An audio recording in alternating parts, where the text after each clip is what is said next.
Mon Dieu est capable. En son nom, nous avons la victoire. Le Seigneur, mon Dieu est capable. Dis-le, confesse-le, élevé, confesse-le. Il a vaincu la mort. Alléluia, Ressuscité, mon Dieu est capable. En son nom, nous avons la victoire. Le Seigneur, mon Dieu. Si tu y crois, dis le plus fort, élevé, Il a vaincu la mort. C'est une confession de foi. Ressuscité, c'est la base de notre foi. Notre foi est basée sur sa résurrection. Alléluia. Nous avons la victoire. La victoire dans tous les domaines, dans toutes les situations. Car le Seigneur, dis-le encore, élevé, tu as vaincu la mort. Ressuscité, mon Dieu est capable. En son nom, nous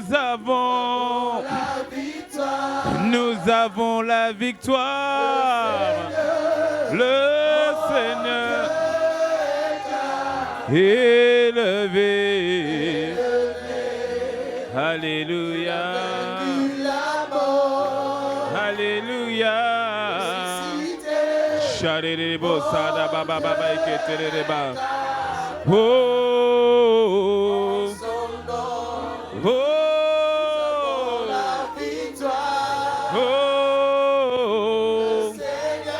Mon Dieu, dis-le encore, élevé.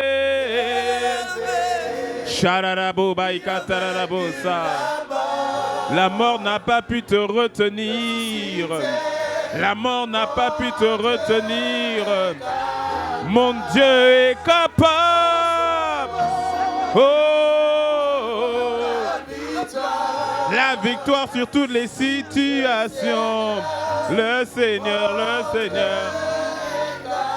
élevé.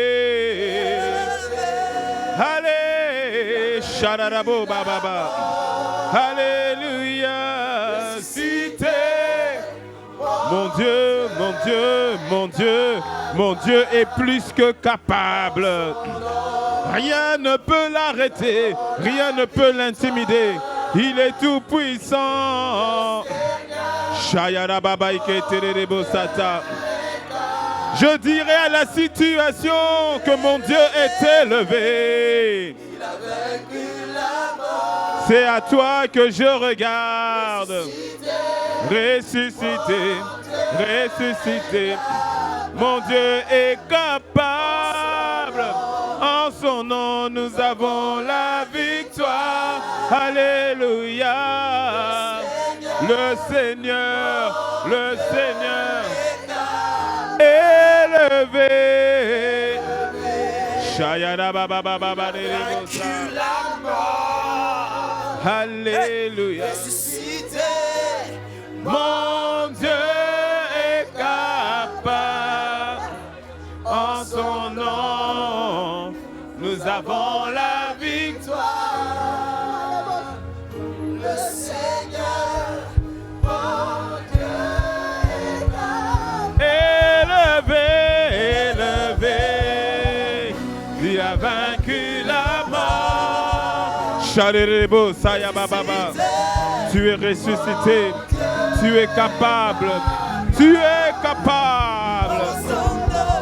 En son nom. La victoire.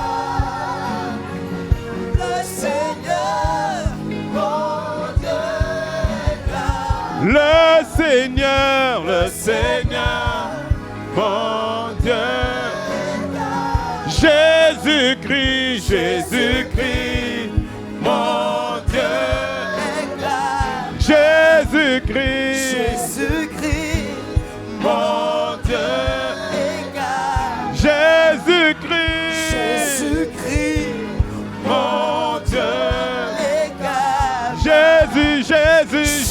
Jésus, Jésus, Jésus, Jésus, Jésus, Jésus, Jésus,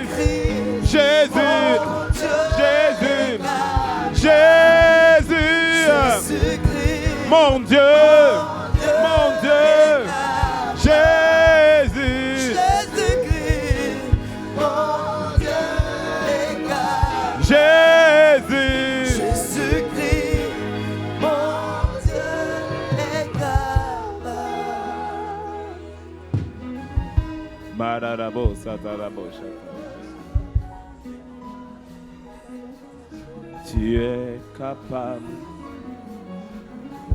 redoutable, tu es vivant, ressuscité. Tu es capable. Alléluia. Shararabosa. Oh, Jésus est capable, inarrêtable. Il est insondable et instoppable. Ton Jésus est capable. Il est redoutable. Il est insondable, inarrêtable. Jésus est capable, au-delà de ce que tu peux penser. Jésus est capable, au-delà de ce que tu pourrais prier. Nous te révérons, Seigneur, nous t'élevons. Oh oui, nous t'adorons. Nous t'élevons en ce lieu. Mon Dieu est capable. Je m'attendrai à toi, Seigneur. Mon Dieu est capable. Je manifesterai ma foi en ta parole. Ce que tu dis, tu l'accomplis. Ce que tu dis, Seigneur, tu l'accomplis. Ce que tu dis, tu l'emmènes à manifestation dans nos vies, dans l'église. Et ta parole est redoutable. Ta parole est redoutable. Ta parole est redoutable. Car tu es ta parole. Ta parole est redoutable. Ta parole est redoutable. Oui, mon Dieu est plus que capable. Oui, mon Dieu est plus que capable. À toi l'honneur. Le ressuscité. Alléluia.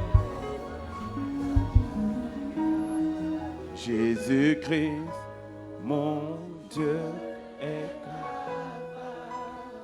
Jésus-Christ, mon Dieu est capable. Jésus, mon Dieu est capable. Jésus. Dis-le encore une fois. Jésus-Christ, mon Dieu est capable. Alléluia. Alléluia. Alléluia. Le ressuscité. Alléluia. Alléluia.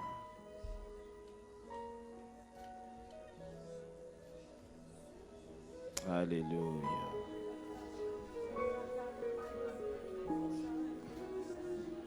Shabarabosata. Telle la pluie qui descend du ciel, que ta parole nous transforme. Tu es ta parole. Tu es ta parole. Que nous soyons transformés par toi. Que nous soyons changés par toi. Alléluia. Alléluia.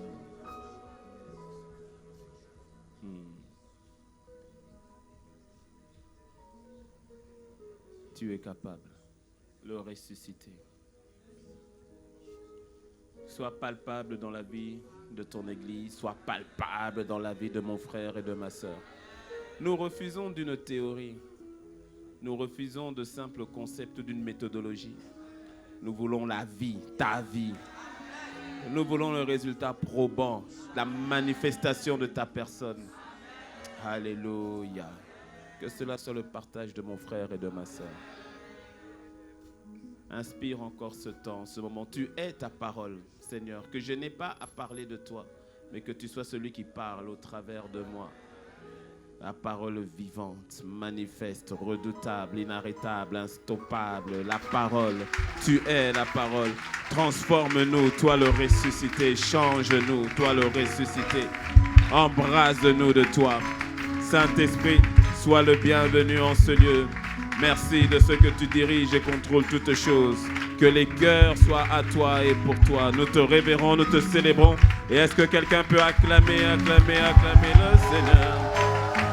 Allez. Jésus-Christ, Jésus-Christ.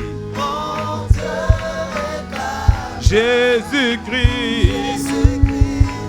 Mon Dieu est là. Jésus-Christ, Jésus-Christ. Mon Dieu est là-bas.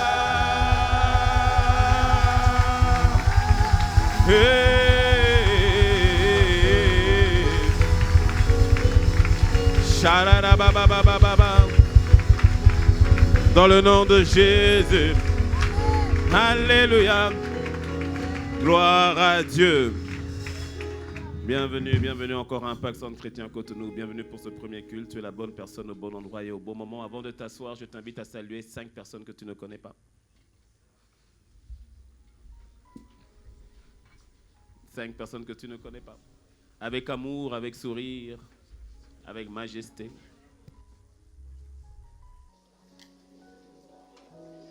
Alléluia.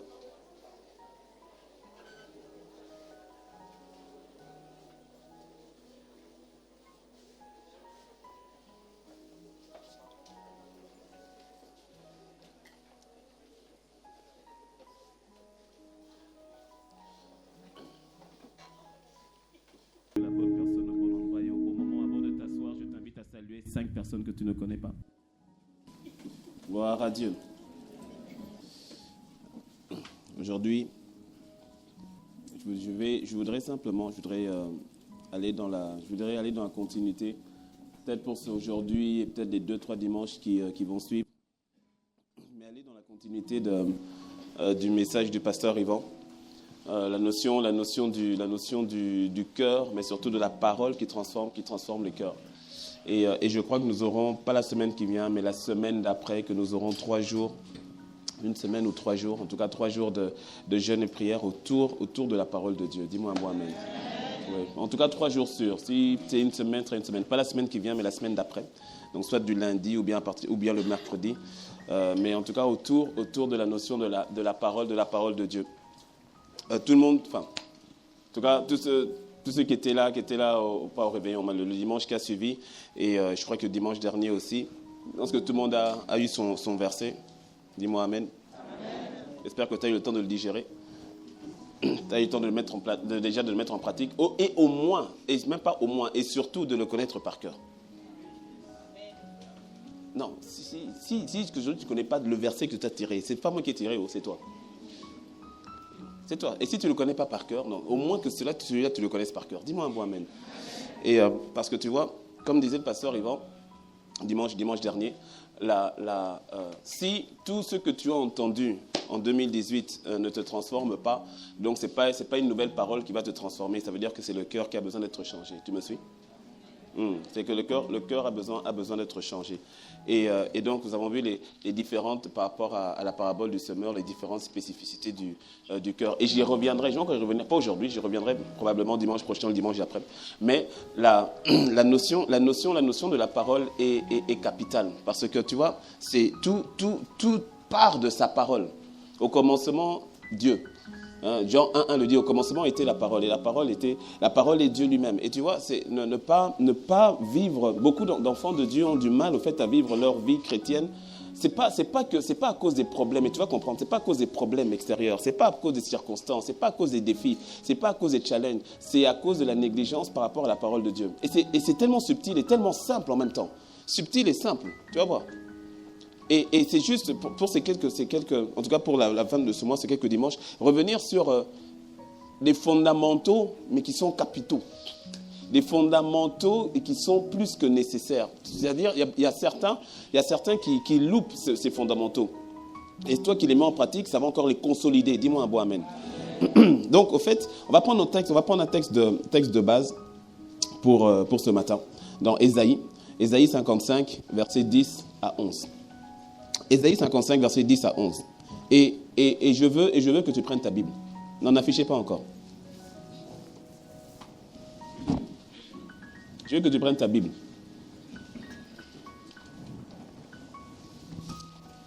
Et que tu ailles chercher Ésaïe. Non, parce qu'il y a des personnes qui ne savent même plus où est Ésaïe. Oui. Il y a des personnes, quand je dis Ésaïe, il aille chercher vers Exode. Parce que ça commence par un E. Personne d'Ésaïe, tu ne sais pas. Il y a même quelqu'un qui est parti au Nouveau Testament. Oui. Non, mais si tu viens de te convertir, je peux comprendre, il n'y a pas de souci. Mais si tu es un cocobar de 3 ans, 5 ans, 10 ans, là, il y a imposition des mains qui s'impose. Imposition des mains qui s'impose, c'est pas mal ça. Ouais. Ésaïe 55, verset 10 à 11. Donc, quand tu as trouvé dans ta Bible, on va lire ensemble. 1, 2, 3. La pluie et la neige, 1, 2, 3. La pluie et la neige descendent du ciel et n'y retournent pas sans avoir arrosé la terre, sans l'avoir fécondée et avoir fait germer ses plantes, sans avoir fourni de la semence au semeur et du pain à celui qui mange. Il en est de même pour ma parole, celle qui sort de ma bouche. Elle ne revient pas à moi sans effet, sans avoir fait ce que je désire et rempli la mission que je lui ai confiée. Et gloire à Dieu pour toutes les versions de Bible qu'il y a. Ça fait une cacophonie. Alléluia, amen. Ok? Donc, tu vois, ce passage, Ésaïe 55, 10 à 11, nous montre, et l'un des nombreux passages, il y a énormément de passages dans la parole qui montrent l'importance de la parole. Mais nous, on va faire une étude, une méditation sur ce passage-ci. Comme ça fera un passage en plus que tu vas retenir. Donc, Ésaïe 55, 10 à 11. La pluie et la neige descendent du ciel et n'y retournent pas sans avoir arrosé la terre, sans l'avoir fécondée, sans avoir fait germer les plantes, avoir fourni la semence au semeur et du pain celui qui mange. Et il en est de même pour ma parole. Le Seigneur prend une réalité naturelle pour t'expliquer une vérité spirituelle. Et tu verras que c'est ce que la Bible le fait souvent. Et le Seigneur Jésus l'a fait trop souvent avec ses paraboles. Il va te dire, comme la parabole du semeur, il va te prendre des faits naturels pour t'expliquer une réalité spirituelle. C'est ainsi que, par exemple, quand tu vois dans la Bible, quand on parle, par exemple, du bon berger, ceux qui viennent au culte matinal, on a fait une étude de presque 2 mois sur le bon berger, le psaume 23, et c'était vraiment magnifique. Et on a vu comment est-ce que le Seigneur prend une réalité naturelle du berger pour expliquer une vérité spirituelle. Et de la même manière, ici dans ce texte, le Seigneur prend une réalité naturelle pour qu'on comprenne. Il parle de la neige. Nous, la neige ne nous aide pas trop. Donc, ça va être. Il parle pas que la neige, il parle aussi de la pluie. Ok? Nous, la pluie, ça nous parle. Okay. Donc, il parle de la pluie. Et il dit, de la même manière que vous voyez que la pluie qui tombe du ciel et qui descend et puis qui arrose et puis ça crée des effets, il prend cet exemple naturel pour dire, il en est de même pour ma parole. Celui qui a créé les cieux et la terre, c'est Dieu. Dis-moi amen. Ok? Donc, c'est le meilleur scientifique qui existe. Tu me suis, non? Voilà. Donc, il sait très bien sa création, il sait ce que c'est, comment ça fonctionne. Et donc, il dit, de la même manière que vous voyez que la pluie, ce que la pluie fait, il prend maintenant cette image-là pour dire que c'est exactement ce qu'il en est de ma parole. Ma parole qui sort de ma bouche, elle ne va pas revenir à moi sans effet. Quand la pluie descend, elle produit un effet sur le sol. De la même manière, il dit, quand la parole sort de ma bouche, elle doit produire un effet. Dis-moi un bon amen. Et de la même manière que tu vois, quand la pluie vient arroser et après ça renvoie vers le ciel, il dit, ma parole ne revient pas à moi sans effet. Sans effet. Sans avoir fait ce que je désire et rempli la mission que je lui ai confiée. C'est-à-dire le but pour lequel j'ai dit ma parole doit être sortie là. Ma parole est sortie pour un but. Laisse-moi te dire que Dieu ne parle pas pour ne rien dire.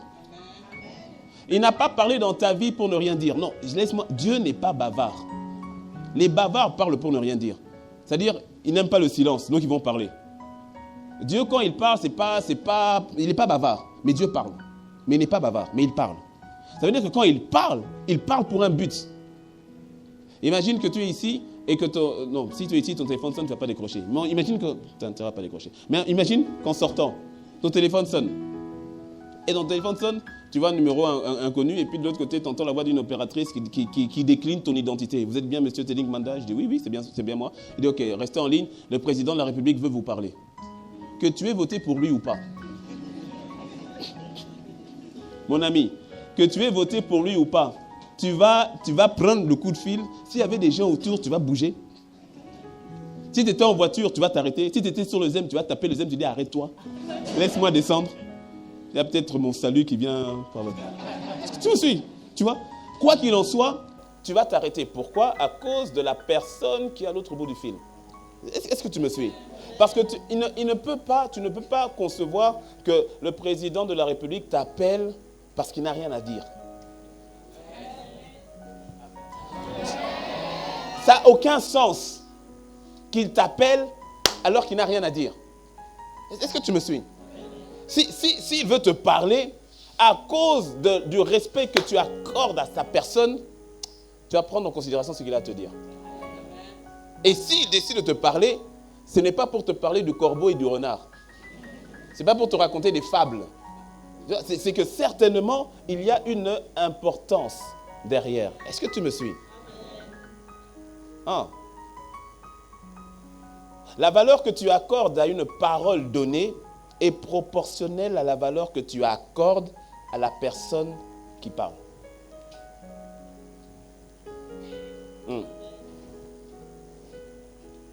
Tu vas prendre au sérieux une parole en fonction du sérieux que tu accordes à celui qui parle ou à celui qui a donné la parole. Autrement dit, la considération que tu accordes à la parole de Dieu est étroitement liée à la considération que tu as pour le Dieu de la parole. Ah. Raison pour laquelle tu verras et tu comprendras qu'il y a certaines personnes qui ne considèrent pas la parole de Dieu. Et là, j'ai envie de parler surtout aux cocobars. Pour moi, les cocobars, c'est des personnes qui ont déjà plus de 3 ans dans le Seigneur. Que les cocobars disent Amen. Disons Amen, nous sommes nombreux. Amen. C'est-à-dire, mais tu n'es pas obligé d'attendre 3 ans pour accorder la parole. Il y a des personnes, le jour même direct, il accorde l'importance à la parole de Dieu. Dis-moi un beau Amen. Et tu vois,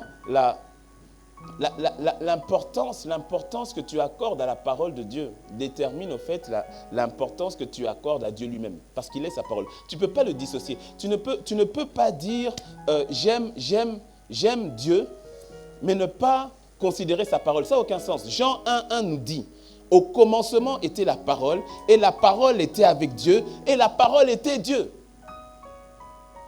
Donc tu ne peux pas dissocier Dieu de sa parole. Tu ne peux pas. Tu ne peux pas dire que tu crois en Dieu, que tu lui fais confiance, et en même temps ne pas avoir confiance en sa parole pour ta vie. Ça n'a pas de sens. Ça n'a pas de sens. Tu ne peux pas dire que tu aimes Dieu et ne pas aimer sa parole. Dis-moi un beau Amen. C'est pour cela, en l'occurrence, le verset que tu as tiré pour ton année là. Aime le verset. D'autres l'ont pris avec joie. D'autres l'ont pris avec... Oh, là, c'est la parole. Et il est sa parole. Dis-moi un bon Amen. Je répète, ce n'est pas moi qui ai tiré haut, c'est toi. Jean 14, 21, Jésus dit, alors tu vois, comme on parle de la parole, prends le temps d'écrire les versets. Ne fais pas confiance à ta mémoire, m'embrouille pas. Jean 14, 21 dit, celui qui aime, ou bien celui qui a mes commandements et qui les garde, c'est celui qui m'aime. Au verset 23, toujours le même passage, chapitre 14 de Jean, plus loin, verset 23, il dit, si quelqu'un m'aime, il gardera ma parole. Est-ce que tu me suis? En fait, je te dis, je reviens sur des fondements que plusieurs connaissent déjà, que d'autres peut-être découvrent, mais que nous devons tous appliquer. Ça fait partie des fondements de la vie avec Dieu. Et parfois, en début d'année, il est bon de repartir sur certains fondements pour s'assurer que tout ce qui doit être déversé pendant l'année, que cela puisse porter de son fruit. Dis-moi un bon Amen. Luc 6, verset 46, c'est ainsi que Jésus dit, passage que nous connaissons pour la plupart d'entre nous, il dit, « Pourquoi m'appelez-vous Seigneur, Seigneur, et ne faites-vous pas ce que je vous dis. Pourquoi est-ce que tu dis me respecter en m'appelant Seigneur, mais ma parole, tu ne la considères pas? Est-ce que tu me suis? En fait, il dit ça n'a aucun sens. Ça n'a aucun sens que tu dises me respecter.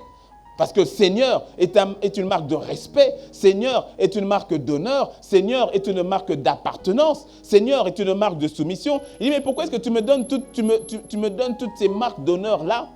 Et pourtant, quand je te parle, tu ne fais pas.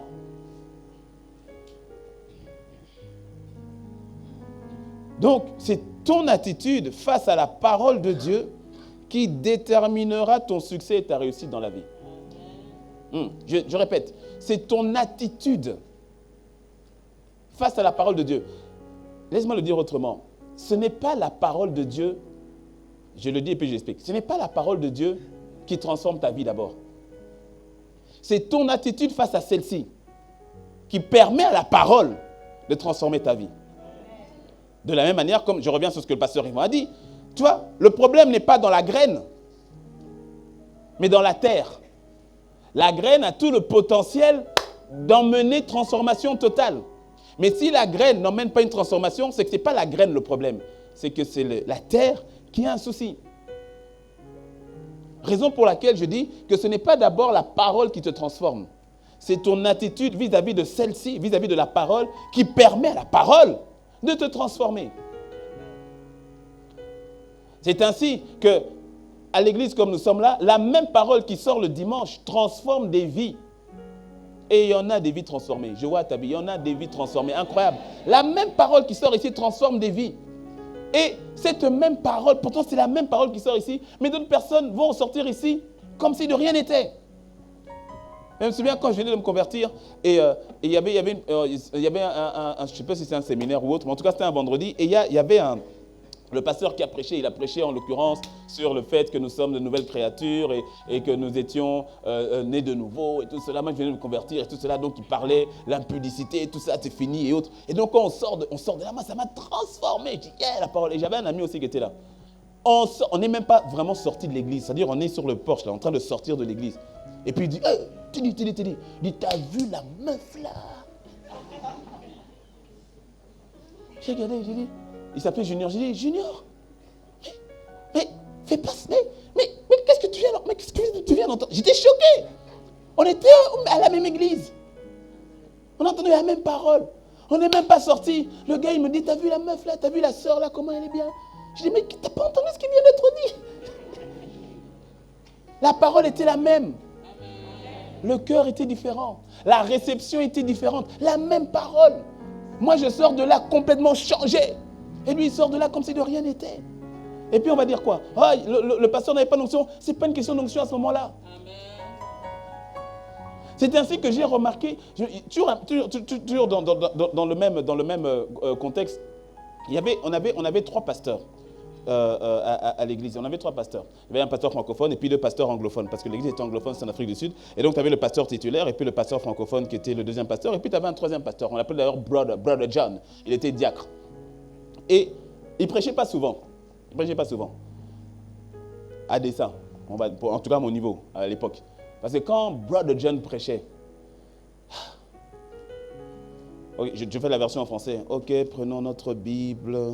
Alors, nous allons voir dans Ésaïe 55, verset 17. Ah, Brother John. Mais il y a un peu de vie, Brother John. Donc, quand Brother John prêchait, et je me souviens un jour, Brother John prêchait. Il a fait une prédication, donc, limite, tu sais, quand tu dois rester éveillé, là. Quand Brother John a terminé la prédication, et puis après, il a fait l'appel. Hein? Le nombre de personnes qui sont venues devant. J'ai dit, mais on était au même culte ou... Oui, on était au même culte, sauf que mon cœur à moi n'était pas disposé. Est-ce que tu me suis? Mais leur cœur l'était. Et parce que le cœur était disposé, toute la puissance était toujours dans la parole. Qu'elle soit donnée avec vivacité ou qu'elle soit donnée lentement comme cela. Au fait, c'était une question de cœur. Il y a l'histoire d'un violoniste russe ou polonais, qui pendant la Deuxième Guerre mondiale s'est converti à partir d'une feuille de la Bible déchirée qu'il a trouvée. D'une feuille. il s'est converti à partir d'une feuille. Toi et moi, nous avons je ne sais pas combien de pages. À partir d'une seule feuille déchirée qu'il a trouvée par hasard. Il a lu, je ne sais plus c'est quelle partie, mais c'est le Nouveau Testament, je ne sais plus quelle partie. Il a lu, il s'est converti. Toute la puissance est dans la parole, mais toute une question de l'attitude du cœur qui reçoit celle-ci. Est-ce que tu me suis? En fait, la vie avec Dieu n'est pas la vie avec Dieu n'est pas compliquée. C'est nous qui la rendons un peu compliquée. Elle n'est pas compliquée, elle est simple. Je n'ai pas dit qu'elle est facile, mais elle est simple. Elle est simple. Il y a certainement certaines difficultés, oppositions, mais ce n'est pas ça le problème. En fait, sois simple, parce que la parole est simple. Et la marche avec Dieu, en fait, c'est simple. Ce n'est pas compliqué, c'est simple. Dis-moi un mot, amen. Alors, tu vois, sur la base de notre texte d'Ésaïe qu'on a lu, Ésaïe 55, on y voit au fait 5 bienfaits. On pourrait dire aussi 5 objectifs de la parole. Mais j'ai envie de mettre le mot bienfait. 5 bienfaits de la parole sur la base du texte qu'on vient de lire.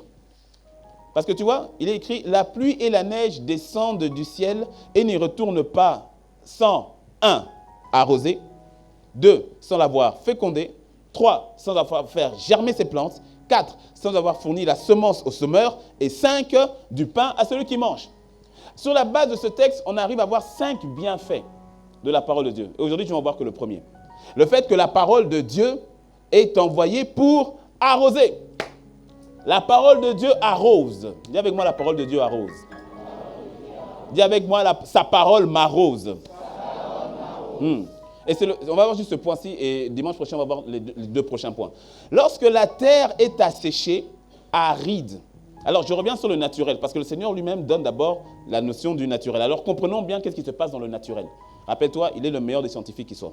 Lorsque la terre est asséchée, lorsqu'une terre est aride, la pluie vient sur celle-ci pour l'arroser. Lorsque la plante est sur le point de mourir, faute d'eau, la pluie vient arroser cette terre, vient arroser cette plante. De la même manière que lorsqu'une situation est sur le point de dépérir, Dieu t'envoie toujours sa parole pour t'arroser. Quand il y a une situation dans ta vie qui est sur le point de dépérir, Dieu envoie sa parole pour t'arroser. Quand il y a une situation dans ton foyer est sur le point de dépérir, Dieu envoie sa parole pour t'arroser. Dis-moi un mot, amen. Une santé sèche qui tend vers la mort, la parole de Dieu vient t'arroser. Si c'est toi, dis-moi un mot, amen. Un foyer qui tend vers la perdition, la parole de Dieu vient pour toi, pour t'arroser. Une situation financière au bord du gouffre, la parole de Dieu vient pour t'arroser. C'est-à-dire, lorsque ton présent est asséché par les expériences douloureuses du passé, la parole de Dieu vient pour t'arroser. Un avenir obscurci à cause de la situation chaotique du moment présent, la parole de Dieu vient pour... Tu dois y croire, mon frère. Ma soeur, tu dois y croire. La parole de Dieu t'est envoyée pour arroser la situation. Dieu rafraîchit ta situation et il t'ouvre des horizons sur une nouvelle perspective. Le Seigneur te donne un son nouveau que tu ne connaissais pas. Il te donne une espérance nouvelle que tu ne voyais pas. Il te fait entendre un son nouveau. Parce qu'on le verra plus tard que souvent, parce que la parole est une parole, c'est-à-dire c'est un son que tu entends. Et tu verras que la parole vient pour contrecarrer d'autres paroles. Que le son de Dieu vient pour contrecarrer le son de l'ennemi, le son des circonstances. La parole, sa parole est envoyée pour arroser, pour t'arroser. Dis-moi un bon amen.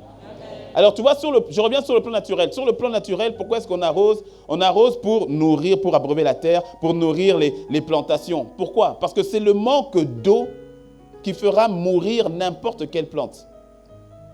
C'est plus le manque d'eau qui fait mourir les plantes que les parasites. Une plante qui meurt, ce n'est pas d'abord parce qu'elle est attaquée par les insectes. La raison première de la mort d'une plante, ce n'est pas d'abord les insectes, c'est le manque d'eau. Ça veut dire quoi? Ça veut dire qu'au fait, tu es beaucoup plus solide que tu ne le crois. Parce que tu vois, la plante résiste beaucoup mieux face aux parasites qu'elle ne résiste face au manque d'eau. Ça veut dire en fait que tu es déjà beaucoup plus solide par rapport aux circonstances. C'est ainsi que tu verras qu'il y a des circonstances qui n'arrivent pas à te tuer. Ouais. Ça peut t'endommager, mais en fait, ça n'arrive pas à t'achever littéralement comme tel.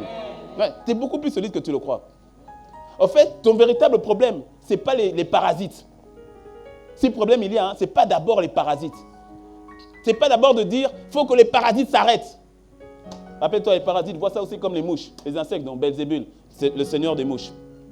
C'est le nom, c'est ce que ça veut dire, hein, Belzébul. Belzébul veut dire le seigneur des mouches. C'est-à-dire, tu vois, le Satan et ses démons là. En fait, le véritable premier problème, ce n'est pas d'abord l'attaque des démons. Ce n'est pas ça d'abord. Ce n'est pas ça d'abord.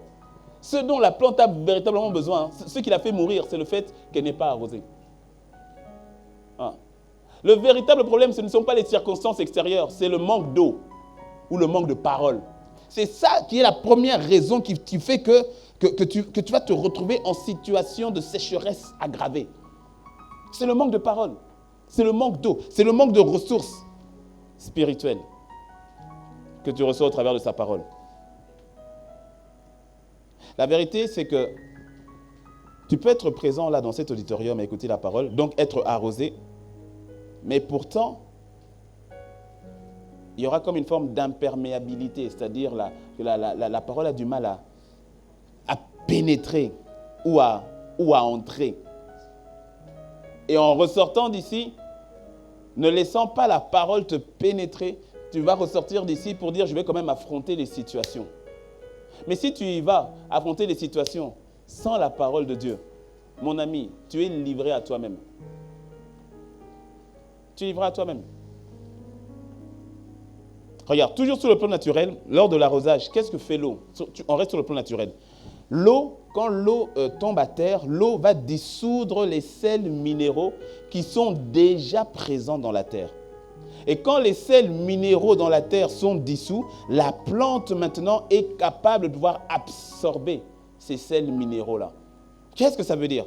Je reviens sur le plan naturel, je repasse maintenant au plan spirituel. Ça veut dire quoi? Ça veut dire que la plante est dans une situation dite de sécheresse. Mais pourtant, tout ce dont elle a besoin est déjà autour d'elle. Mais il faut que l'eau vienne arroser afin que ce qui est autour soit dissous et que la plante puisse maintenant en tirer, en absorber toute la force dont elle en a besoin. Ça veut dire que tu vois, c'est la raison pour laquelle ta situation n'est pas le problème. Il faut simplement que Dieu parle dans ta situation. Il faut juste qu'il parle dans ta situation. Et quand il parle dans ta situation, tu es capable d'absorber les sels minéraux qui vont sortir, les sels minéraux spirituels qui vont sortir à partir de la parole qui a été envoyée dans ta situation. Dis-moi un mot, amen. Ce qui veut dire que tu vois, quand tu es conscient de la puissance et de l'efficacité de la parole de Dieu, tu ne cherches pas à sortir d'une situation. Tu cherches à ce que Dieu intervienne dans ta situation. Et donc, dans une situation, tu apprends, et on verra plus tard, tu apprends à parler la parole de Dieu. À proclamer la parole de Dieu. Ce que Satan veut, c'est simplement que tu parles autre chose, que tu dises autre chose. Et rappelle-toi, c'est de l'abondance du cœur que la bouche parle. On revient encore sur la notion du cœur. Qu'est-ce qui se retrouve dans le cœur? Est-ce que la parole arrive à trouver une perméabilité, un accès? Est-ce qu'elle arrive à pénétrer dans le cœur? Est-ce que tu me suis?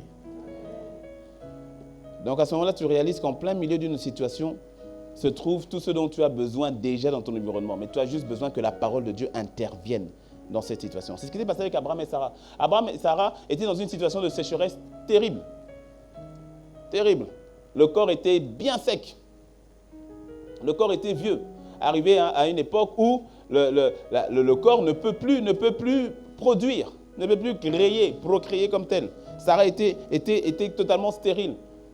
Alors, et pourtant, c'est dans ce jardin de stérilité-là que Dieu veut envoyer une parole pour arroser et que les sels minéraux spirituels puissent donner naissance à Isaac. Est-ce que tu me suis? Mais Abraham et Sarah disent non, ce n'est pas possible, donc on va aller chercher un jardin qui est déjà fertile, le jardin agarique. Et ils sont partis chez Agar. Sauf que la pensée de Dieu, ce n'était pas Agar, c'était Sarah. Dis-moi un bon amen. Et dans cette sécheresse-là, Dieu veut envoyer sa parole pour arroser la situation totalement asséchée du foyer d'Abraham et de Sarah. Et c'est ce qui s'est passé. Dieu envoie sa parole, Abraham retient sa parole. C'est pour cela, tu verras, quand Abraham est parti avec Agar, sur la recommandation de Sarah, Et Abraham qui a allègrement dit oui. À aucun moment on voit Abraham résister ou négocier. Non, il dit, ah bon, ok, qu'il en soit fait selon ta parole, ma femme. Il est parti vers Agar. Et quand il part vers Agar et qu'il a Ismaël, lis bien la Bible, tu verras que pendant 13 ans, Dieu s'est tu. Dieu n'a plus parlé. Pendant 13 ans, Dieu s'est tu. Waouh! 13 ans. Et quand Dieu revient parler à Abraham, écoute ce qu'il lui dit. D'abord, il lui rappelle qui il est. Il dit, je suis le Dieu Tout-Puissant. Et d'abord, il dit, écoute, peut-être que tu ne me connais pas, c'est normal. Je me représente. Il dit, c'est moi qui te parle depuis un moment. Hein. En fait, je suis pas n'importe, je suis le Dieu Tout-Puissant. Okay? Et puis il dit, marche devant ma face. Et sois intègre. Intègre à quoi? À sa parole. Est-ce que tu me suis? C'est-à-dire, il recadre Abraham. 13 ans plus tard. Ismaël a déjà 13 ans. C'est-à-dire que pendant 13 années, Abraham était persuadé qu'Ismaël était le fils de la promesse. Ah, tu n'avais pas lu ça? Toi aussi. Mais non, mais c'est logique. Pour Abraham, Ismaël est le fils de la promesse. Ce n'est pas pour rien qu'il a eu du mal à se libérer d'Ismaël. C'est son fils quand même. Et ce n'est pas pour rien que Dieu, dans son amour, il dit, ok, je vais bénir Ismaël. Pourquoi? Mais parce qu'il est sorti de toi. Sauf que ce n'était pas le fils de la promesse. Parce qu'il fallait que ce soit Isaac. Mais pendant 13 années, Dieu sait, il s'est tué. Il s'est tué. Ne prends pas la parole que Dieu te donne, ne la prends pas à la légère. Valorise-la. Et ne tombe pas dans la compromission. Ne tombe pas dans la compromission. Je vais le dire autrement. Ne cherche pas à aider Dieu.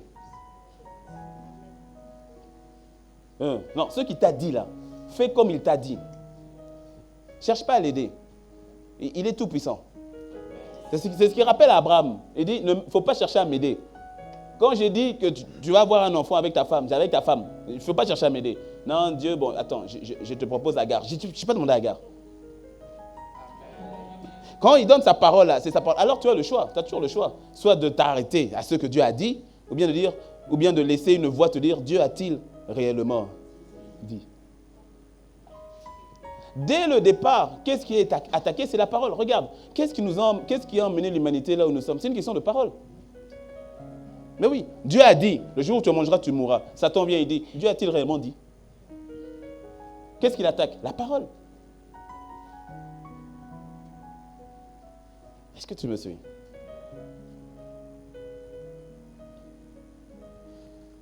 La parole de Dieu t'est envoyée pour t'arroser.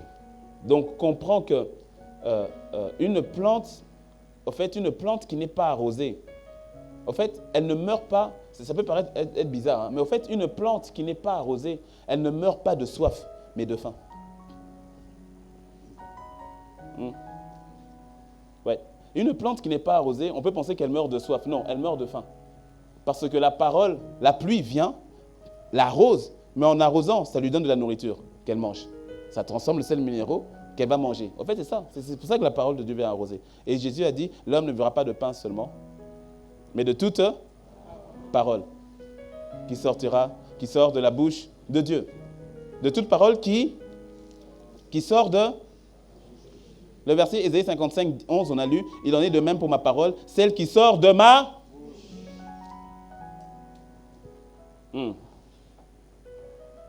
Jésus dit, l'homme ne vivra pas de pain simplement, mais de toute parole qui sort de la bouche de Dieu.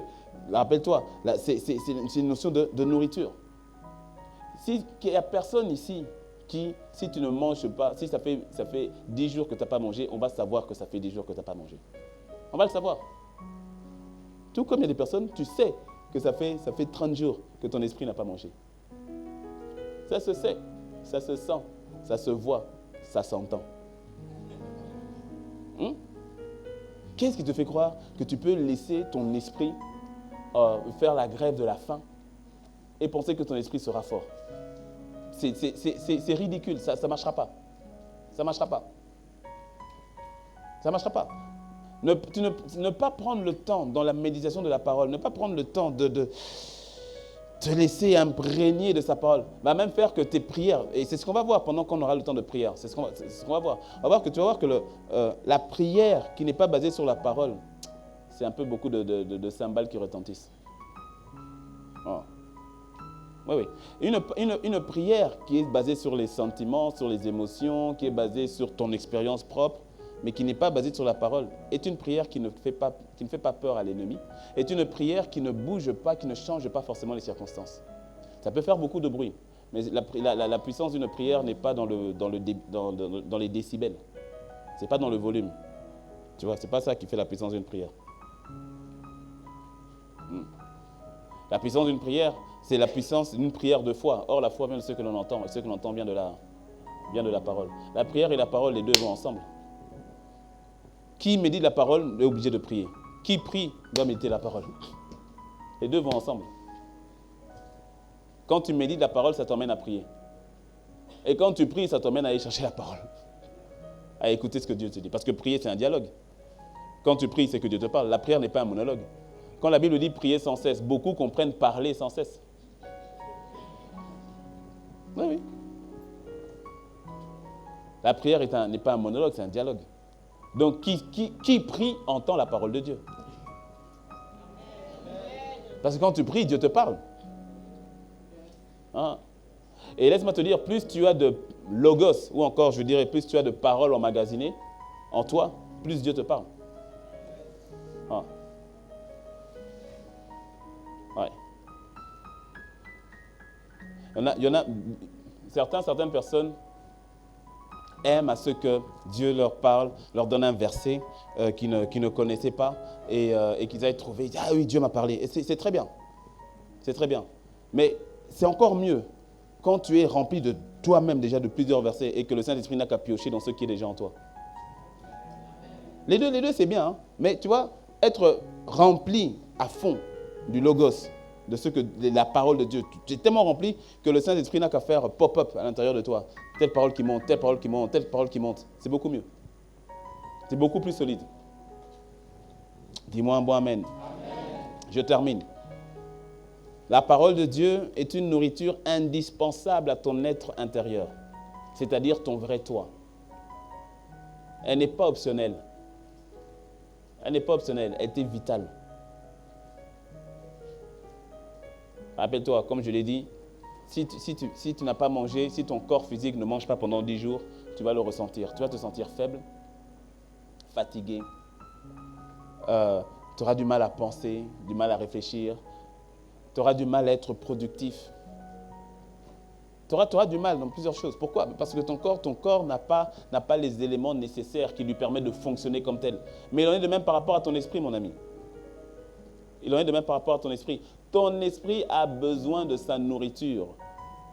Ton esprit a besoin de la parole de Dieu. Ton esprit a besoin de la parole de Dieu. Il a besoin d'être nourri de sa véritable nourriture. C'est-à-dire sa nourriture à ton esprit. Retiens ceci, sa nourriture à ton esprit, c'est la parole. C'est sa nourriture. Donc, assure-toi d'être nourri de la bonne nourriture. Parce que certains se nourrissent, mais pas de la bonne nourriture. Tu sais, ce qui est nourriture pour l'un n'est pas forcément nourriture pour l'autre. Est-ce que tu me suis? Oui. Ce qui est une bonne nourriture, je ne sais pas moi, pour le cheval, ne sera pas forcément appétissant pour toi. La chèvre va aller brouter l'herbe. Et toi, si tu as faim, tu ne te jettes pas sur l'herbe. Enfin, j'espère.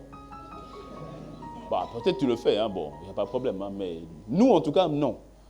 Tu vois, quand tu vois l'herbe, j'avais tellement faim, à manger. Non, non. Pourtant, l'herbe est une nourriture pour quelqu'un. Est-ce que tu me suis? Donc, assure-toi au fait de manger la bonne nourriture.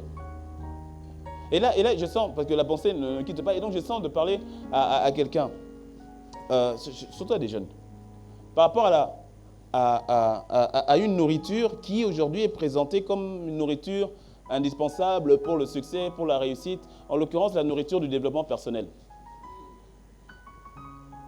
Je sens de parler à quelqu'un. Et c'est un adepte du développement, un ancien adepte du développement personnel qui te parle. Tu n'as pas idée du nombre de bouquins du développement personnel que j'ai mangé. Tu n'as pas idée. Et je n'ai rien contre les livres du développement personnel, à vrai dire. Parce qu'effectivement, il y a vraiment des principes. Et d'ailleurs, beaucoup de ces livres ne prennent que des principes qui sont dans la Bible, sauf qu'ils enlèvent tout ce qui est de Dieu et tout cela. Beaucoup le font ça. Il n'y a pas de souci. Il y a des principes qui sont vraiment bien en termes de finances, en termes d'organisation du temps, management et autres. Il n'y a pas de souci. Sauf que je veux parler à quelqu'un qui en fait sa nourriture principale. Parce qu'à un moment donné, j'en faisais ma nourriture principale. Chrétien que j'étais. Sans m'en rendre compte. Et ce qui était dangereux, c'est que les gens pouvaient voir un véritable changement en moi. Sauf que ce changement était un changement au niveau de l'âme, mais pas au niveau de l'esprit. Parce qu'il n'y a que la parole de Dieu qui touche l'esprit. Est-ce que tu me suis? Et à un moment donné, j'ai senti le Seigneur me dire arrête. J'ai dit pourquoi? Il dit non, parce que maintenant, tu n'as plus besoin de moi, tu n'as plus besoin de mon esprit. Tu fonctionnes sans moi. Tu appliques les principes, ça fonctionne, ça fonctionne. Tu ne me consultes plus. Tu n'as plus besoin de moi. Donc, en fait, tu n'es plus guidé par mon esprit. Et en agissant comme ça, tu te crois fort, alors que tu ne l'es pas. Parce que, écoute, la notion de développement personnel, tu vois, ce que le Seigneur m'a dit dernièrement d'ailleurs, ce qu'il m'a dit dernièrement, c'est que dans le développement personnel maintient en vie, très souvent le développement personnel maintient en vie ce que Dieu essaye de tuer. Ah. Ça veut dire que Dieu veut tuer la confiance qu'il y a en toi pour que tu apprennes à avoir confiance en Dieu. Le développement personnel dit non, c'est toi qui es. C'est-à-dire, ce que Dieu essaie de tuer pour faire sortir le véritable, le monde va maintenir le faux et chercher à embellir le faux. Alors que Dieu ne veut pas faire une meilleure version de toi. Est-ce que tu le sais? La vérité, c'est que Dieu veut faire un nouveau toi. Ce n'est pas une meilleure version de toi, c'est-à-dire une version améliorée de qui tu étais. Non, il te tue. Tu meurs, tu es enseveli, tu ressuscites. Et tu ressuscites en lui. Et donc, c'est une nouvelle version de toi. Tu es quelqu'un de nouveau. Les choses anciennes sont passées, voici, tu es une nouvelle créature. Est-ce que tu me suis? Là où le développement personnel et autres, je mets tout ça en gros, va chercher à maintenir en fait ce qui au fait, le bien que Dieu ne veut pas au fait. Je vais faire la parenthèse. Mais je ne te dis pas que les principes là sont mauvais. Ce n'est pas ce que je te dis. Je suis en train de parler en termes de priorité. Et de la véritable nourriture dont ton esprit a besoin. Dont ton esprit a besoin. Ton esprit a besoin d'abord et uniquement et surtout de la parole de Dieu. Tu n'as pas entendu toi, amen? Ah. Donc, l'étape de l'arrosage, c'est l'étape où tu te permets d'entendre Dieu, de recevoir de la part de Dieu. L'étape de l'arrosage, c'est là où il y a la notion du réma, c'est-à-dire la parole qui t'est révélée. La Bible qui t'est donnée comporte tout le logos qui est la porte ouverte à tout le réma ou encore à la parole révélée, à la parole spécifique que Dieu a pour toi. Lire la Bible est important. Mais en la lisant, tu te dois d'entendre Dieu. C'est ça la notion de la méditation. La méditation, ce n'est pas simplement la lecture, ça passe par la lecture de la Bible. La lecture de la Bible t'emmène dans la méditation qui t'emmène dans la révélation. Afin que tu puisses entendre Dieu te parler au travers d'elle. Entendre Dieu, permettre à Dieu de t'arroser au travers d'elle. Dieu te parle par sa parole écrite. Dieu te parle par une prédication à l'église, comme c'est le cas actuellement. Dieu te parle au travers d'un livre, Dieu te parle au travers d'un enfant, Dieu te parle au travers de la nature, Dieu te parle au travers de ta femme, mon frère, Dieu te parle au travers de ton mari, ma soeur. Dieu parle tantôt d'une manière, tantôt d'une autre. Il t'éclaire, il t'illumine, il te convainc de péché ou d'une attitude qui ne le glorifie pas, il te montre le choix que tu dois faire. Bref, il dissout les sels minéraux afin que tu puisses les absorber. Il te montre le chemin que tu dois suivre. Il te montre ce qu'il attend de toi. Dieu te parle. La question n'est pas de savoir si Dieu te parle, la question est de savoir qu'est-ce que tu fais de ce que Dieu t'a dit. Est-ce que tu l'entends et qu'est-ce que tu fais de ce qu'il t'a dit? Parce que sa parole t'est envoyée afin de t'arroser. Afin de t'arroser. Afin de t'arroser. Sa parole t'est toujours envoyée pour ton bien. Dis-moi amen.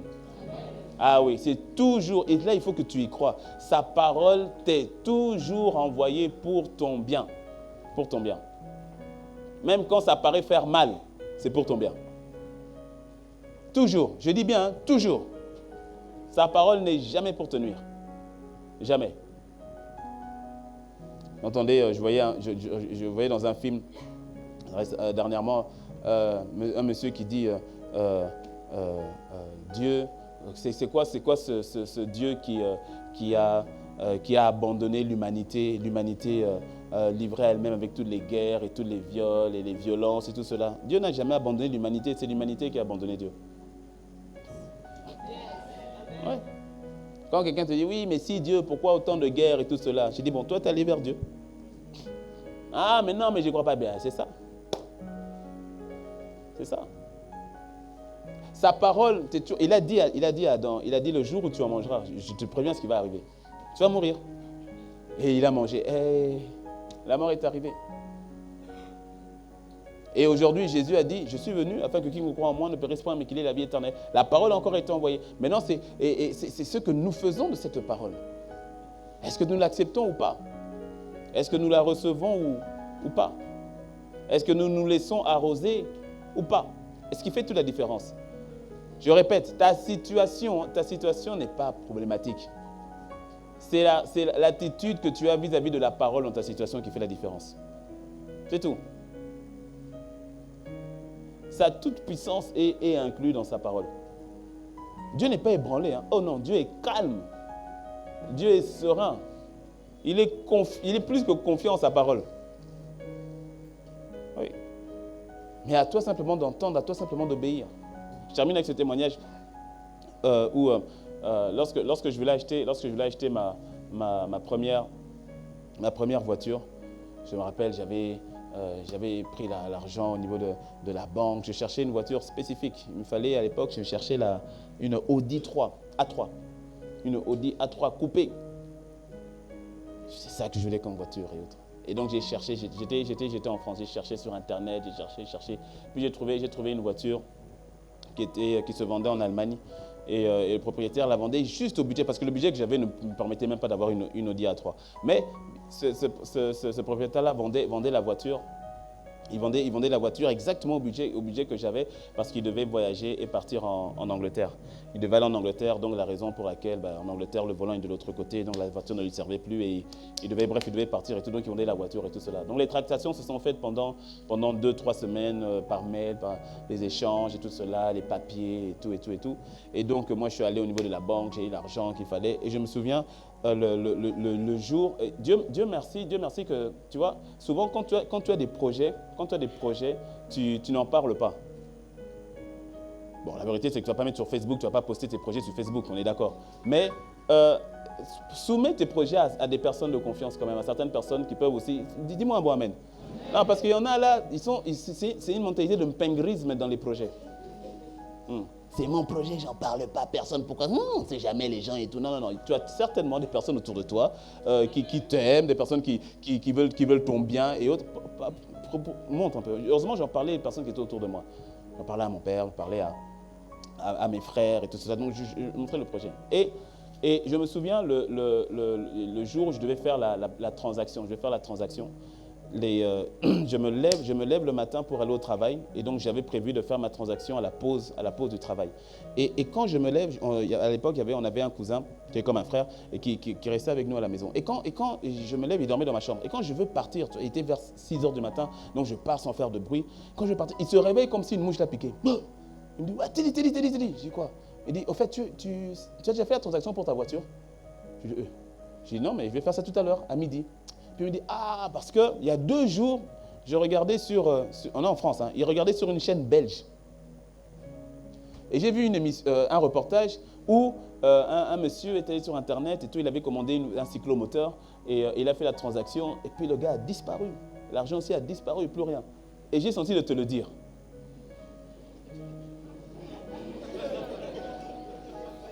J'ai dit, Alors tu sais, quand tu es dans un projet depuis longtemps et que le projet est sur le point d'aboutir, tu sais l'excitation que tu as, non? Quand tu dis, enfin, le projet. Et puis, il y a un truc comme ça qui sort.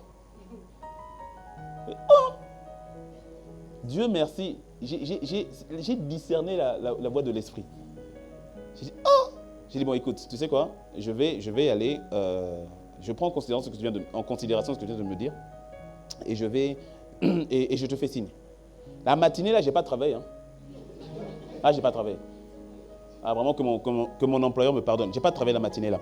La matinée là, j'étais seulement sur tous mes mails. Je suis reparti sur tous mes mails et tout. J'ai sorti tous mes mails et tout ça. Et je faisais ce dossier avec un très bon ami qui parle allemand d'ailleurs. Et puis je dis Alexis, écoute, là, regarde ce qu'on m'a dit ce matin et tout cela. Il dit, mais non, mais le truc, le deal est bon et tout cela. Je dis, oui, je sais, mais écoute, revérifie tes mails là-bas. Moi, je revérifie de mon côté. Tout le matin, je revérifie. Il m'appelle, mon ami me rappelle 5 minutes après.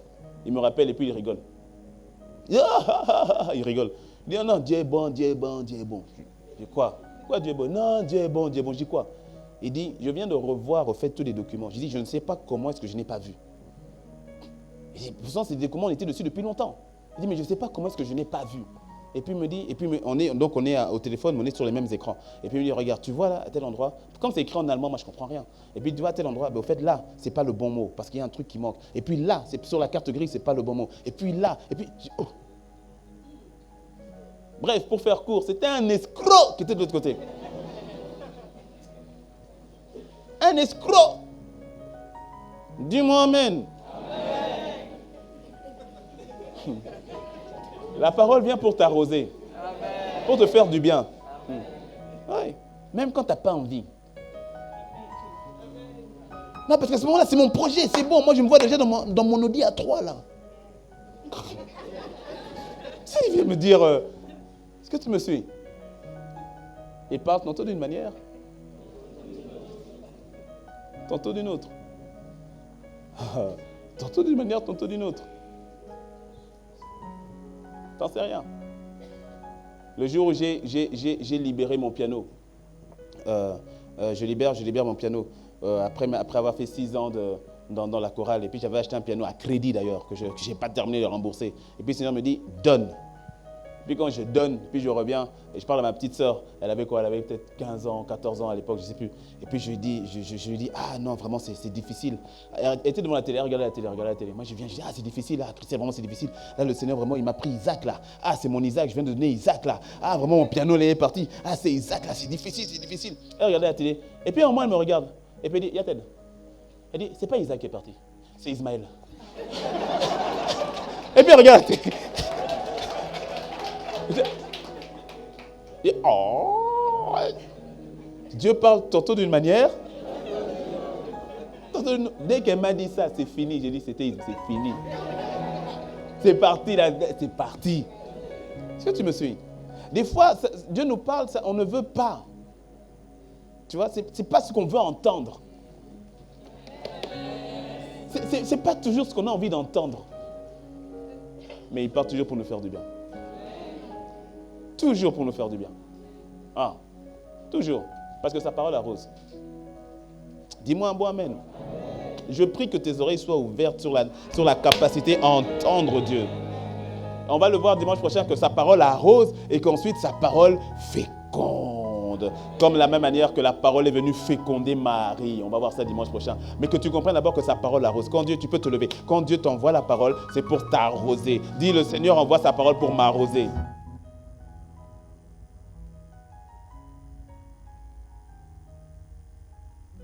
Ça veut dire qu'il envoie sa parole pour te faire du bien. Ça veut dire que sa parole a pour but de te faire du bien. Sa parole a pour but de te nourrir. Sa parole a pour but d'emmener dans la situation dans laquelle tu es. Sa parole est envoyée dans le but d'arroser, dans le but d'emmener, de faire quitter la position de sécheresse à une position où tu es totalement arrosé. C'est le but pour lequel Dieu envoie sa parole dans ta vie. C'est le premier bienfait, c'est le fait que sa parole arrose. Est-ce que tu peux élever ta voix? Élève ta voix et sois reconnaissant par rapport à la parole. Il y a certainement une parole que le Seigneur t'a donnée, certainement une parole qu'il t'a donnée. Comprends que cette parole t'est donnée pour t'arroser dans la situation dans laquelle tu es. Et tu verras, tu comprendras plus tard qu'il sera maintenant important de trouver quelles sont les paroles appropriées pour la situation dans laquelle je suis afin que ma situation soit parfaitement arrosée. Mais dès à présent, tu peux déjà relocaliser les paroles diverses, la parole spécifique que le Seigneur a envoyée dans ta vie. Cette parole t'est envoyée pour t'arroser. Shadadabo kolorobo sata. Le problème, ce n'est pas la circonstance. Le problème pour la plante, ce n'est pas la sécheresse.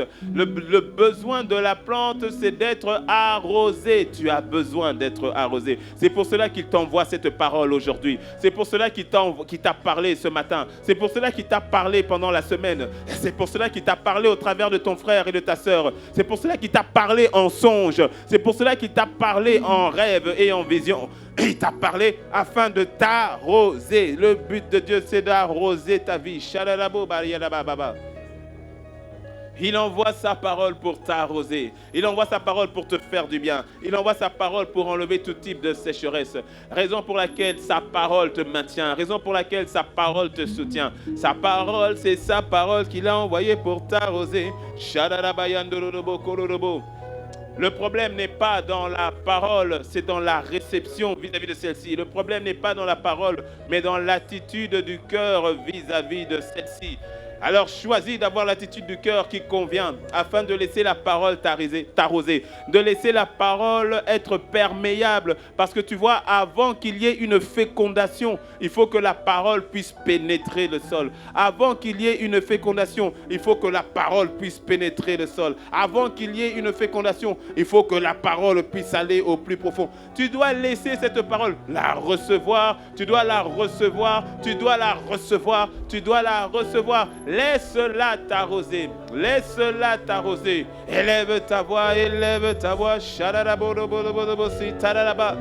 Shayadabababababa kadarabosa katerebosa. Élève ta voix. Shayadababababa. Shadarababababa kate. Sheterebosa iketerebosa. Élève ta voix. Élève ta voix. Sa parole est ta vérité. Sa parole est la vérité. Elle ne ment pas, elle opère. Et certainement, elle accomplira sa destinée. Le but pour lequel elle a été envoyée. Le but pour lequel elle a été envoyée. Il a dit, ma parole ne revient pas à moi sans avoir accompli le but pour lequel je l'avais destinée. Elle ne revient pas à moi sans avoir accompli le but pour lequel je l'avais envoyée. Sa parole est ma vérité. Elle ne ment pas, elle opère. Et elle accomplira sa parole. Sa parole est ma vérité. Elle ne ment pas, elle opère. Elle accomplira sa volonté. Sa parole est ma vérité. Tu dois la recevoir comme ta vérité totale et complète. Elle ne ment pas, elle ne peut opère. Mentir. Elle est puissante et elle agit. Sa parole est ma vérité. Elle ne ment tu dois la laisser te pénétrer. Tu dois la laisser te pénétrer. Tu dois la laisser te pénétrer. Tu dois la laisser te pénétrer. Tu dois la laisser pénétrer ton cœur. Tu dois la recevoir. Tu dois la chérir. Tu dois l'aimer. Car sa parole ne ment pas. Sa parole ne ment pas. Elle opère et elle accomplit la destinée pour laquelle elle avait été envoyée. Le but pour lequel elle avait été envoyée. Elle accomplira sa destinée. Ta parole est ma vérité. Ta parole est ma vérité. Elle ne ment pas, mais elle opère. Elle accomplira sa destinée. Ta parole est ma vérité. Elle ne ment pas, elle opère. Elle accomplira sa destinée. Ta parole, ta parole, Seigneur, est vérité. Ta parole dans nos vies est la vérité. Elle ne peut mentir. Elle opère. Elle est puissante. Elle est redoutable. Ta parole est ma vérité. Elle est ma vérité. Elle ne ment pas. Elle opère. Elle accomplira sa destinée. Encore une fois, ta parole. Ma vérité. Shayada baba ba iketerebo saya baba ba. Elle ne ment pas. Elle opère. Elle accomplira sa destinée. Ta parole ne ment pas. Elle est puissante, efficace. Elle accomplira sa destinée. Elle ne reviendra pas à toi sans avoir accompli le but pour lequel elle avait été envoyée. La mission que tu lui avais confiée. La parole qui a été envoyée dans ta vie, mon frère, ne reviendra pas à Dieu. Elle ne reviendra pas à Dieu sans avoir accompli le but pour lequel elle a été destinée. Rappelle-toi, quand Dieu t'a parlé, ce n'est pas qu'il n'avait rien à dire. Dieu n'est pas bavard. Quand il t'a parlé, quand il t'a annoncé les choses, ce n'est pas pour mentir. Il ne peut mentir. Il n'est pas un fils de l'homme pour mentir. Il n'est pas un homme pour mentir, ni un fils de l'homme pour se repentir. Sa parole est la vérité. À toi de faire de la parole de Dieu ta vérité. À toi de faire de la parole de Dieu ta vérité. C'est l'étape importante, celle de se laisser arroser, celle de recevoir. Parce que tu verras que lorsqu'il y a réception, alors tu verras maintenant qu'il y aura une fécondation. Mais avant d'être fécondé, il faut d'abord qu'il y ait une réception. Il faut d'abord qu'il y ait une acceptation. Sur le plan naturel, l'épouse ne peut être fécondée que lorsqu'elle accepte son mari. De la même manière, ton cœur ne peut être fécondé que lorsque tu acceptes la parole, lorsque tu acceptes la semence, lorsque tu reçois la semence. Avant qu'il n'y ait fécondation, laisse-toi arroser. Reçois la parole de Dieu pour ta vie. Père, nous recevons ta parole. Il y a plusieurs paroles que tu as données à mon frère, à ma soeur. Des paroles spécifiques dans la situation qu'elle vit, dans la situation qu'il vit. Paroles spécifiques pour traiter les expériences du passé. Paroles spécifiques pour approcher l'avenir. Il y a des paroles spécifiques que tu as données à chacun. Que nous soyons inondés, arrosés par ta parole. Et que toute autre parole se taise dans la vie de mon frère et de ma soeur. Donne à mon frère et à ma soeur d'avoir le cœur disposé, d'avoir le cœur fertile afin de laisser la toute-puissance intégrée dans la parole, de laisser sa toute-puissance se manifester. Seigneur, nous te le demandons. Nous te le demandons. Que nous soyons arrosés par toi. Que nous acceptions d'être arrosés par toi. Les yeux fermés, la tête baissée, les mains baissées. Avant que je rentre le micro, c'est sa parole qui est envoyée. Jésus a dit qu'il n'est pas venu pour condamner, mais bien pour sauver.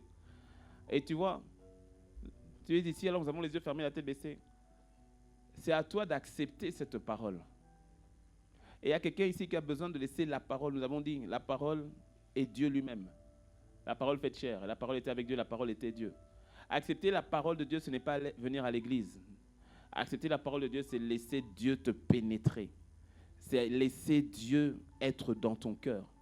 C'est laisser sa parole te pénétrer. Tu es ici, tu n'as jamais laissé la parole te pénétrer. C'est-à-dire que tu as peut-être dit toujours Seigneur Jésus, mais tu ne l'as jamais donné ton cœur. C'est-à-dire que tu n'as jamais... Comment est-ce que tu sais que tu as donné ton cœur à Jésus? C'est que tu obéis à Jésus. C'est la repentance. C'est comme ça que tu sais que tu as donné ton cœur à Jésus parce que tu as fait de lui ton Seigneur. Et donc que tu obéis à sa voix. Et que sa voix te dirige, que sa parole te dirige. Si tu n'as jamais fait ce choix, tu comprends qu'au fait, sa parole est là, capable de te transformer. Mais c'est ton attitude vis-à-vis de sa parole qui permet à la transformation de s'appliquer sur ta vie. Les yeux fermés, la tête baissée, tu n'as jamais donné ta vie à Christ Jésus, mais aujourd'hui tu dis, Seigneur, je veux revenir à toi. Je veux accepter ta parole, marcher dans tes voies, laisser le péché, obéir et te faire de toi mon Seigneur. Les yeux fermés, la tête baissée. Tu n'as jamais fait cette prière. Ce n'est pas le fait d'être catholique, évangélique, protestant, baptiste. Non, non, non. C'est le fait de dire Christ, conduis ma vie. Et tu veux prendre cette décision aujourd'hui. Les yeux fermés, la tête baissée. Mais si toi, tu veux prendre cette décision, lève la main là où tu es. Je vais prier avec toi. Dans la salle annexe aussi, dans le couloir aussi. Que le Seigneur te bénisse. Lève la main là où tu es. Je vais prier avec toi. Garde la main levée. Garde la main levée. Gardez la main levée. Gardez la main levée. Nous gardons les yeux fermés. Que le Seigneur te bénisse encore derrière. Dans la salle annexe aussi, dans le couloir. Je vais prier avec vous tous qui avez la main levée. Je demande un dernier effort. Si tu as la main levée, reste debout. Si tu es assis, mets-toi debout. Les autres, asseyez-vous. Je vais prier avec mes bien-aimés qui ont la main levée. Si tu as la main levée, reste debout ou bien mets-toi debout. Je vais prier avec toi. Dans la salle annexe aussi, dans le couloir aussi. C'est une décision qui est importante où tu dis, je laisse cette parole me transformer. Je laisse ta parole, Seigneur, me transformer. Ce n'est pas toi qui le fais. Toi, tout ce que tu as à faire, c'est de recevoir, de dire, ok, Seigneur, je suis d'accord. Et ensuite, sa parole te transforme. Et te change totalement. À toi qui es debout, mets la main sur le cœur, mets la main sur le cœur. Tu vas faire cette prière avec moi, dans la salle annexe aussi, dans le couloir aussi. Vous allez faire cette prière avec moi et toute l'église va prier avec moi, va nous suivre aussi. Répète cette prière avec moi, dis avec moi, Seigneur Jésus, j'ai entendu ta parole. Aujourd'hui, je viens à toi, tel que je suis. Pardonne-moi pour mes péchés. Pardonne-moi pour ma vie passée. Mais je reconnais que j'ai besoin de toi. Alors Seigneur, prends ma vie. Prends toute ma vie. Transforme-moi. Je dis non au péché, mais je dis oui à ta vie. Seigneur Jésus, prends ma vie. Prends ma vie. Je te dis merci. Parce qu'aujourd'hui, je t'appartiens. Aujourd'hui, je deviens enfant de Dieu. Les choses anciennes passent. Toutes choses deviennent nouvelles. Je m'abandonne à toi. Merci Seigneur. Ok, vous qui êtes autour, mettez la main sur mon frère ici, sur ma soeur qui est derrière. On va prier ensemble l'église, tendez la main. On a aussi deux frères ou deux sœurs à l'étage aussi qui ont fait la prière. On va élever la voix et commençons à prier pour nos bien-aimés, juste pour une minute. Recommandons-les au Seigneur. Telle une famille. Ils sont importants aux yeux de Dieu. Il n'y a pas de décision plus importante que celle-ci lorsque une âme revient au Seigneur. Seigneur, merci pour mes bien-aimés qui sont aussi à l'étage. Qui sont à l'étage. Merci. Merci pour mon frère, merci pour ma soeur. Nous les recommandons à ta grâce, Seigneur, à ta grâce. Les choses anciennes passent, voici toutes choses deviennent nouvelles. Les choses anciennes passent, toutes choses deviennent nouvelles. Les choses anciennes passent et toutes choses deviennent nouvelles. Seigneur, merci parce que tu les gardes, merci parce qu'ils sont à toi. Merci Seigneur pour le changement de vie, le changement total de vie, le changement radical de vie. Ce qui était impossible hier devient possible aujourd'hui. Une transformation que toi seul es capable de faire. Nous bénissons ton nom pour leur vie. Ils sont à toi. Le diable n'a ni part ni lot dans leur vie. À partir de cet instant, ils marchent avec toi. Changement de vie, transformation de vie. Nous te bénissons, Père, dans le nom de Jésus. Amen, amen, amen. Est-ce qu'on peut acclamer le Seigneur? Vous qui êtes autour, embrassez nos bien-aimés. Dites-leur bienvenue dans le royaume. Oh, dites-leur bienvenue dans le royaume. Vous qui êtes à l'étage, embrassez nos bien-aimés. Dites-leur bienvenue. Est-ce qu'on peut acclamer